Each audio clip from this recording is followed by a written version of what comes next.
মোতাবেক সেই সময় চাঁদটা অনেক জায়গায় দেখা যাবে। একই সম্ভাবনার কথা জানিয়েছেন জ্যোতির্বিজ্ঞানীরাও। 19 তারিখে চাঁদ এখানে থাকবে, কিন্তু চাঁদ দেখা যাবে না, টেলিস্কোপ দিয়ে দেখা যাবে, খালি চোখে দেখতে পাবে না।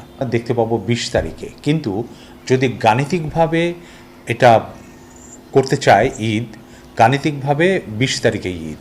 এদিকে চাঁদ রাতের গুরুত্ব তুলে ধরে ইবাদত বন্দিগির মাধ্যমে আল্লাহর শুকরিয়া আদায়ের পরামর্শ দেন ইসলামী চিন্তাবিদরা।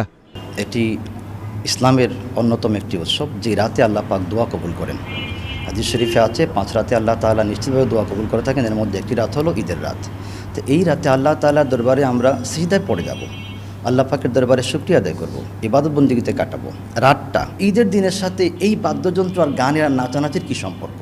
সেই দিন যে জায়গায় আল্লাহ তাআলা আমাকে রোজার 1 মাস রোজার জন্য প্রতিদান দেবেন, কাজে এই দিনটাতে আমি আল্লাহ পাকের অনুমোদিত নয় এমন কাজ আমি করে ওনার বোঝাকে আমি বাড়ি করতে পারি না। যখন ভোর হবে আমরা খুব প্রত্যশে ফজর নামাজ আদায় করার পর খুব প্রত্যশে গোসল করব। গোসল করার পর উত্তম কাপড়, পবিত্র কাপড় পরব। পরে ঈদগাহে আসার আগে যদি সুরমা থাকে সুরমা ব্যবহার করার সুন্নাত, আতর থাকলে ঘরে আতর ব্যবহার করব। খুব তাড়াতাড়ি বের হয়ে চলে আসবো ঈদগাহের জন্য এবং পায়ে হেঁটে আসার চেষ্টা করব। এটা সুন্নাত। যদি ওয়াকিং ডিস্টেন্স হয় আমরা গাড়ি ব্যবহার করব না, হেঁটে হেঁটে এসে ঈদগাহে আগে আগে এসে নামাজ আদায় করব, আর ঈদ নামাজের আগেই সদকাতুল ফিতরটা আদায় করে দেব। ঈদের দিন সকাল থেকে পরের 2 দিন রাজধানী ঢাকাসহ দেশের